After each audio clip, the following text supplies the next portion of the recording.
बोलो सच्चिदानंद भगवान की जय।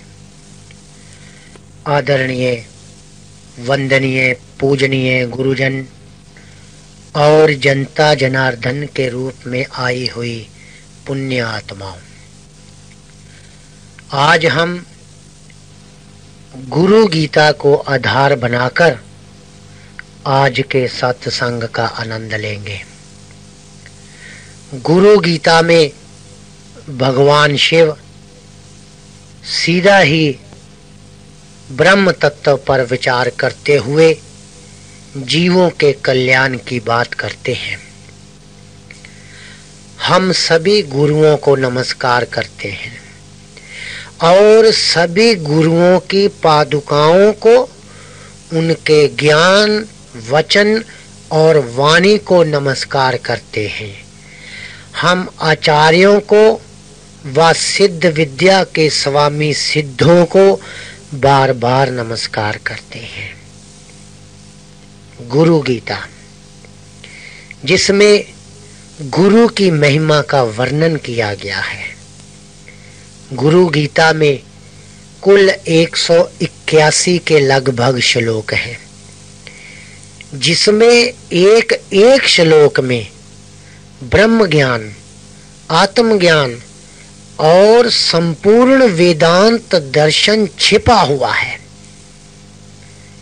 कहते हैं कैलाश पर्वत पर भगवान शंकर से माता पार्वती ने ब्रह्म के विषय पर जो गुप्त प्रश्न पूछे, उन्हीं को गुरु गीता कहा गया है। गुरु गीता का एक एक श्लोक अति महत्वपूर्ण है और 32वां श्लोक तो जगत प्रसिद्ध है। गुरु ब्रह्मा गुरुर्विष्णु गुरुर्देवो महेश्वरा गुरुर साक्षात परब्रह्म तस्मै श्री गुरुवे नमः। ये गुरु गीता का 32वां श्लोक है, जिसमें संपूर्ण गुरु गीता का सार छिपा हुआ है।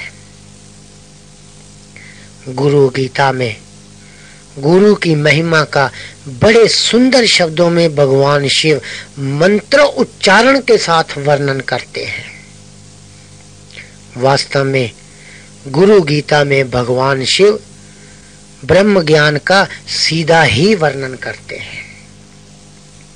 कैलास शिखरे रम्ये भक्ति संधान नायकम प्राणमय पार्वती भक्तया शंकर प्रया पृछत केन मार्गेन भो स्वामिन देहि ब्रह्ममयो भवेत त्वं कृपाम कुरु मे स्वामिन नमामि चरणो त्वं।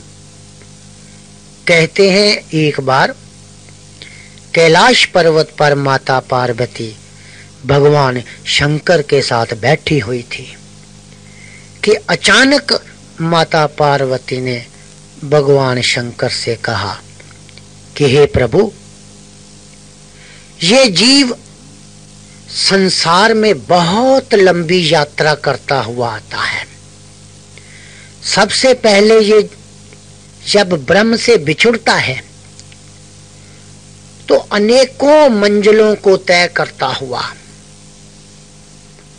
बादलों के रास्ते, वर्षा के रास्ते, वनस्पतियों के रास्ते और अन्न के द्वारा माता और पिता के वीर्य से माता के गर्भ में आता है और फिर माता के गर्भ में लंबे समय तक दुखों को झेलता हुआ संसार में प्रवेश करता है। सारी उम्र माया, मोह, ममता, झूठ, छल, कपट, दंभ, तृष्णा, क्रोध, लोभ, मोह, अहंकार के जाल में फंसा हुआ ये जीव शारीरिक, मानसिक और अधिदैविक कष्टों को झेलता हुआ अंत में मौत के मुंह में चला जाता है। माता पार्वती भगवान शंकर से कहती है कि ये जीव अनेकों दुख सहता हुआ इस संसार में आता है और बचपन, जवानी और वृद्ध अवस्था में अनेकों दुष्कर्म करता है और जिन सगे संबंधियों के लिए, परिवार के लिए, भाई बंधु, बच्चों, बीवी के लिए ये अनेक प्रकार के पाप कर्म करता है और अंत समय जब ये मरता है, जब इस देह को छोड़ता है और यमराज उसके प्राण खींचते हैं, तो उस समय ये जीव पश्चाताप की आग में जलता है कि जिनके लिए मैंने इतने पाप कर्म किए वो अब मेरा साथ क्यों नहीं दे रहे। हे स्वामी, ये सिलसिला तो जन्मों जन्मांतरों तक चलता रहता है। कृपा करके आप मुझे कोई ऐसा साधन बताएं, कोई ऐसा मंत्र बताएं जिसके द्वारा, जिसको जानकर ये जीव जीव से ब्रह्म हो जाए। केन मार्गेन वो स्वामिन देही ब्रह्ममयो भवेत्, कि प्रभु वह कौन सा मार्ग है, वह कौन सा साधन है, वह कौन सा मंत्र है जिसको जानकर ये जीव जीव ना रहे, ब्रह्म हो जाए। यहाँ पर माता पार्वती भगवान शंकर से एक बड़ा ही विचित्र प्रश्न करती हैं कि माया में फंसे जीवों के कल्याण के लिए कोई ऐसा मंत्र बताओ जिसको जानते ही जीव जीव से ब्रह्म हो जाए। और साथ में माता पार्वती ने एक शर्त भी रख दी। कौन सी शर्त? कि प्रभु वह मंत्र 2 अक्षर से बड़ा नहीं होना चाहिए जिसको जानते ही जीव जीव से ब्रह्म हो जाए। तब भगवान शिव ने कहा कि हे देवी, ऐसा प्रश्न आज तक किसी ने मुझसे नहीं पूछा। मैं तुम्हारी खुशी के लिए और जीवों के कल्याण के लिए वह साधन, वह मंत्र अवश्य बताऊंगा जिसको जानकर व्यक्ति, ये जीव ब्रह्म स्वरूप हो जाता है। भगवान शिव ने माता पार्वती को कहा कि वह मंत्र है 2 अक्षर का मंत्र। वह मंत्र है गुरु, गु और रु 2 अक्षर का मंत्र। जीव गुरु तत्व को जानकर जीव से ब्रह्म हो जाता है। दुर्लभम त्रिषु लोकेषु त्रिक्षणुष वदाम्यहम गुरु विना ब्रह्म नान्यता सत्यम सत्यम वरानने। कि हे देवी, तीनों लोकों में एक दुर्लभ तत्व है, तुम उसे ध्यान से सुनो और समझो कि गुरु ही ब्रह्म है। यही बात सत्य है, इसमें जरा भी संशय नहीं कि ब्रह्म ही गुरु है और ये एक तत्व है। और इस गुरु तत्व को ना जानने वाले मूर्ख लोग यज्ञ, दान, व्रत, तीर्थ आदि करते फिरते हैं।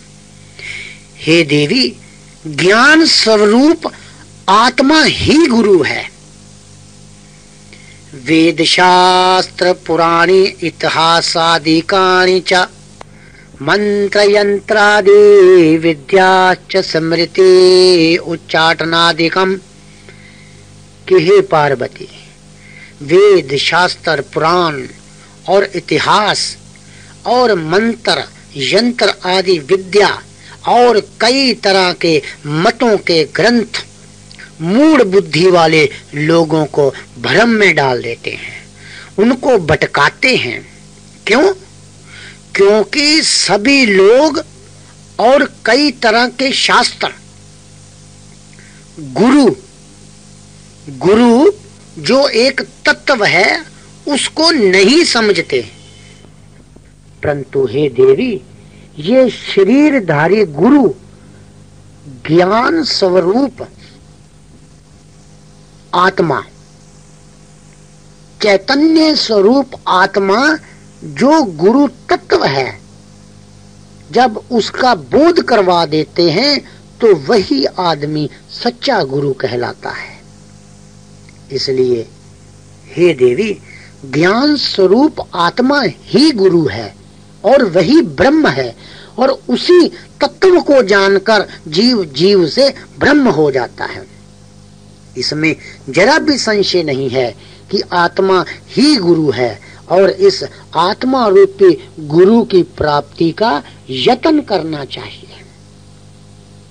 और इस आत्मा रूपी सत्य गुरु का रास्ता बताने वाला जो देहधारी गुरु होता है, वह पूजने के योग्य होता है। ऐसे व्यक्ति को सदा ही नमस्कार करना चाहिए, जो शिष्य को, जो भटकते हुए जीव को ज्ञान स्वरूप आत्मा की प्राप्ति का साधन बतला देवे। ऐसे देहधारी गुरु को सदा ही नमस्कार करना चाहिए। गुकार सत्व अंधकारश्च रूकारस्तेजो उच्यते अज्ञान ग्रासकम ब्रह्म गुरुरेव वा संशय। हे देवी पार्वती, गुरु शब्द दो शब्दों से बना है, गु और रू। गु का अर्थ है अंधकार या अज्ञान, और रू का अर्थ है तेज प्रकाश। अज्ञान का नाश करने वाला चैतन्य स्वरूप ब्रह्म ही गुरु है। इसमें जरा भी शक नहीं है कि ब्रह्म ही गुरु है। गुकार प्रथमो वर्णो मायादि गुणवासकम रूकारो द्वितीयो ब्रह्म माया भ्रांति विनाशनम। कि हे देवी पार्वती, गुरु शब्द से पहला अक्षर गु माया आदि के गुणों का प्रतीक है, और अक्षर रू ब्रह्म का प्रतीक है, जो माया के ब्रह्म का नाश करता है। इन दो श्लोकों में एक बात स्पष्ट नजर आती है कि जगत में सारा खेल माया और ब्रह्म का है, पुरुष और प्रकृति का है। ध्रुवम तेषां चा सर्वेशा नास्ति तत्व गुरो परम। कि हे देवी पार्वती, सभी ज्ञानियों का ये अटल निश्चय है कि गुरु से परे दूसरा कोई तत्व नहीं है।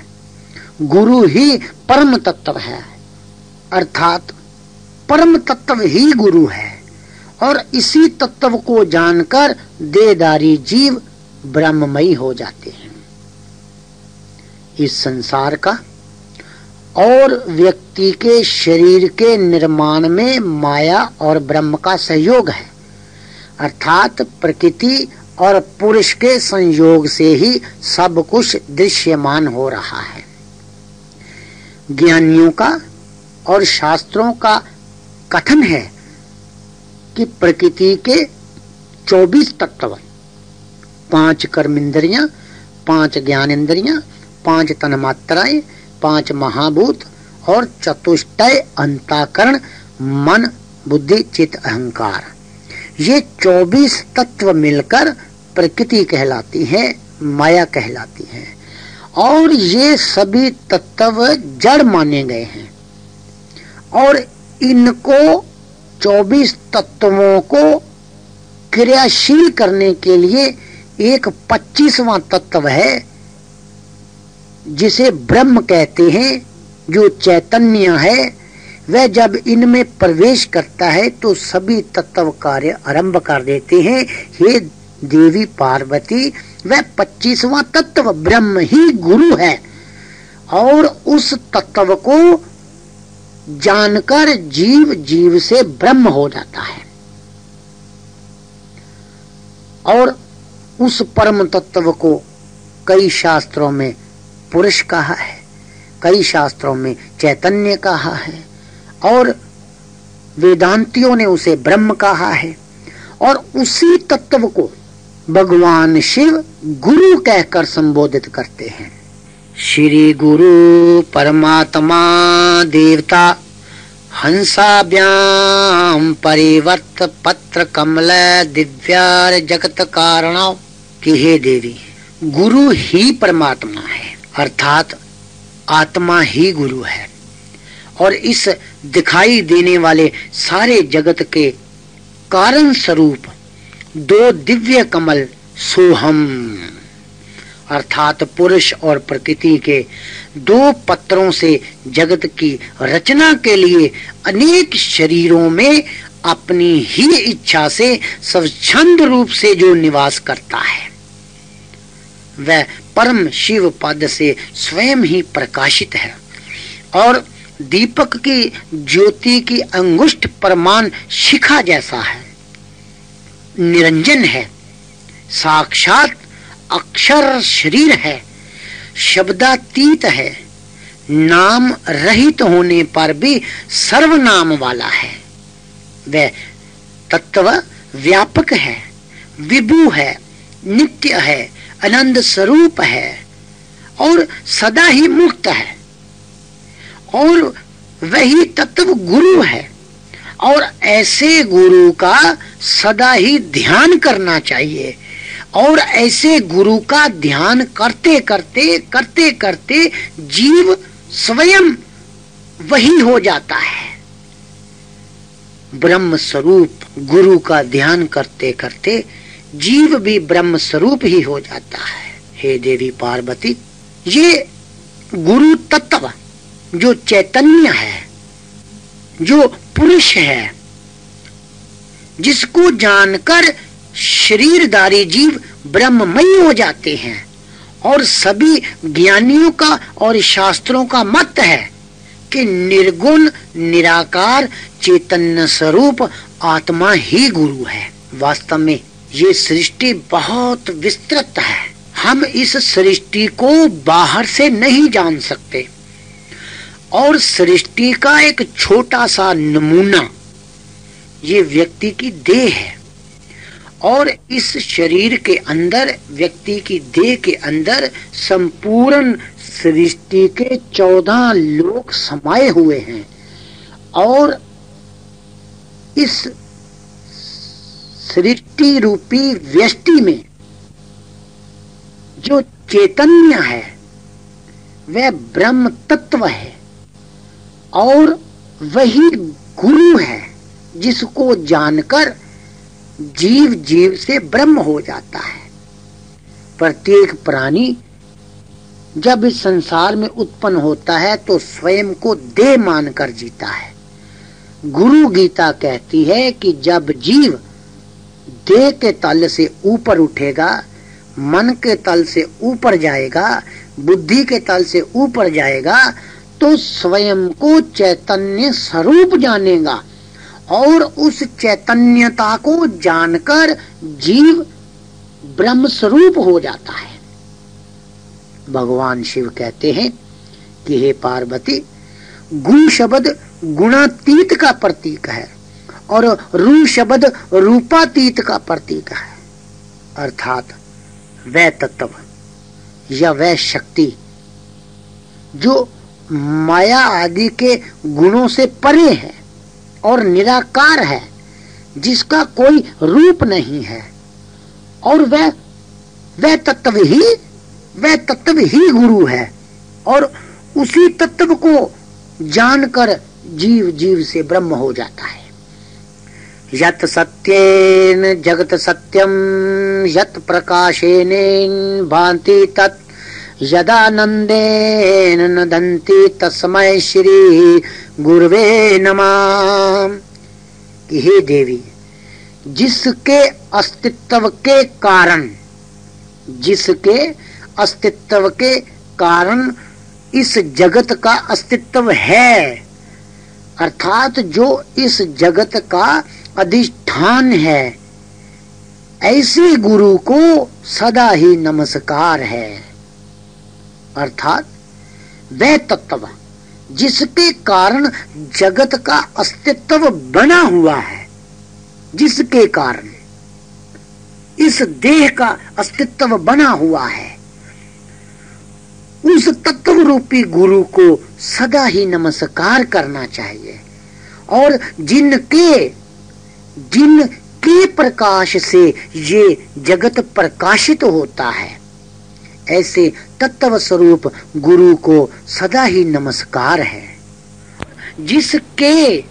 जिसके आनंद से सभी आनंदित होते हैं, ऐसे तत्व स्वरूप गुरु को सदा ही नमस्कार है। इस श्लोक में भगवान शिव माता पार्वती को बता रहे हैं कि वह परम तत्व चैतन्य अर्थात पुरुष अर्थात ब्रह्म, जो कि इस जगत का मन, वाणी और इंद्रियों का अधिष्ठान है, वह तत्व गुरु है और ऐसे गुरु को सदा ही नमस्कार है। आगे चलकर भगवान शिव ने कहा कि हे देवी, येन चेत्यते हीदं चितं चेत्यते नायं जाग्रत स्वपन सुषुप्त्यादि तस्मै श्री गुरवे नमः। कि हे देवी पार्वती, जिनसे ये जगत चेतन स्वरूप भासता है, जागृत स्वपन सुषुप्ति तीनों अवस्थाएं जिनके द्वारा प्रकाशित होती हैं, जिनके द्वारा जागृत स्वपन सुषुप्ति स्वयं प्रकाशित नहीं होती जब तक वह गुरु तत्व इनमें प्रवेश ना करे, जिनके आश्रय से ये तीनों अवस्थाएं प्रकाशित होती हैं। और चित्त उसको प्रकाशित नहीं कर सकता, बल्कि उसके कारण चित्त आदि सभी कुछ प्रकाशित होता है। ऐसे गुरु को, ऐसे तत्व स्वरूप गुरु को, ऐसे ब्रह्म स्वरूप गुरु को सदा ही नमस्कार है। और ऐसे गुरु का सदा ही ध्यान करना चाहिए, सदा ही मनन करना चाहिए, सदा ही चिंतन करना चाहिए। और इस गुरु तत्व को जानकर, इस गुरु तत्व को जानकर हे देवी, देहधारी जीव ब्रह्ममयी हो जाते हैं।